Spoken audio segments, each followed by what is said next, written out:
It doesn't work that way. Take your Bibles this morning and turn with me to James chapter 1. James chapter 1, we're so proud of our mothers, so blessed by our mothers. I see a lot of people here today to celebrate Mother's Day with Mom. James chapter 1, verse 19. This morning we're thinking on the subject of marriage. And let me just ask, is it common to debate with your mate? Well, it is. All folks who are married sometimes get into it. Every once in a while I run across a couple who will say, "Oh, Pastor, to be honest, we never argue." Well, I've always been told that somebody that will lie will cheat and steal too, so you've got to look out for them. But just look up here, all you holy-looking Sunday morning people, and just nod your heads this way. It is common to debate with your mate, to have confrontations with our spouses, to get into it. Some stay in it. It seems as though some people were married by the Secretary of War rather than the Justice of the Peace. I hope that's not your case. But the most important thing, if you have confrontations, and we all do, the most important thing is how you handle those confrontations. Let's look at verse 19, James chapter 1. James writes, "So then, my beloved brethren, let every man be swift to hear, slow to speak, slow to wrath. For the wrath of man does not produce the righteousness of God." Now, what is James saying? What's he saying in this passage? Well, first of all, he's saying, tune in. Tune in. Be swift to hear. He's saying, tone down. Be slow to speak. And sweeten up. Be slow to wrath. Well, let's see how these three relate to the subject of marriage. First of all, tune in. Tune in. Be swift to hear. He's talking here about the awesome power of the listening ear. In Proverbs chapter 18 and verse number 13, it says, "He that answers a matter before he hears it, to him it is shame and folly." I like that. You mind if I read that again? Thank you. "He that answers a matter before he hears it, to him it is folly and shame." Good marriage communication begins not with talking, but with listening. With listening. Did you know that experts tell us that we hear only 20% of what's laid before us? Now, some of you weren't listening. Let me say that again. Did you know that experts tell us that we catch only 20% of what we hear? I think sometimes it's a lot less than that. Then sometimes what we hear isn't clear anyway. I heard somebody make this statement the other day. I wrote it down. They said, "I know you believe you understood what you think I said, but I'm not sure you realize that what you heard is not what I meant." You ever deal with people that talk like that? And you think, what did you say? What did you say? Learn to love your mate with your ears and your eyes. Verbally and also visually. One man said, "My wife goes around the house all day long talking to herself." His friend said, "Well, my goodness. Does she realize what she's doing?" He said, "No, she thinks I'm listening to her." Number one,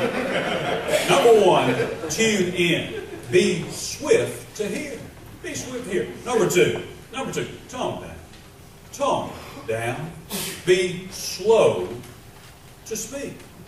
Learn something about the awesome power of the tongue. If we'll just flip a page, if you're in the book of James, just flip one page to James chapter 3. And I want you to meet three people in James chapter 3. First of all, I want you to meet torch tongue in verses 5 and 6. Let's read about this guy. It says, "Even so, the tongue is a little member and boasts great things. See how great a forest a little fire kindles, but the tongue is a fire, a world of iniquity. The tongue is so set among our members that it defiles the whole body and sets on fire the course of nature and is set on fire by hell itself. Or torch tongue. Dear friend, did you know you could burn down your marriage about the things you say? I have a friend that I grew up with who had such an anger problem. And when he got married, he ruined his marriage because of his torch tongue, because of his violent temper. But not only torch tongue, I want you to meet also tiger tongue. In verses 7 and 8, just keep reading, James chapter 3. It says, "For every kind of beast and bird, of reptile and creature of the sea is tamed and has been tamed by mankind, but no man can tame the tongue. It is an unruly evil." Many people use their tongue to claw and bite. When I was growing up, we had a little phrase that went something like this: "Sticks and stones will break my bones, but words will never hurt me." No more false statement has ever been made. I've got a thumb that I broke playing softball, picking up a ground ball. But I've got wounds in here that maybe will never heal, that were instigated by the tongue, by words that were spoken. Tiger tongue. But there's one other person here. This is the one I call tetanus tongue. Tetanus tongue. Look at verse 8, the second part. It says, "The tongue is full of deadly poison." You can poison that love that was once in a marriage by your words.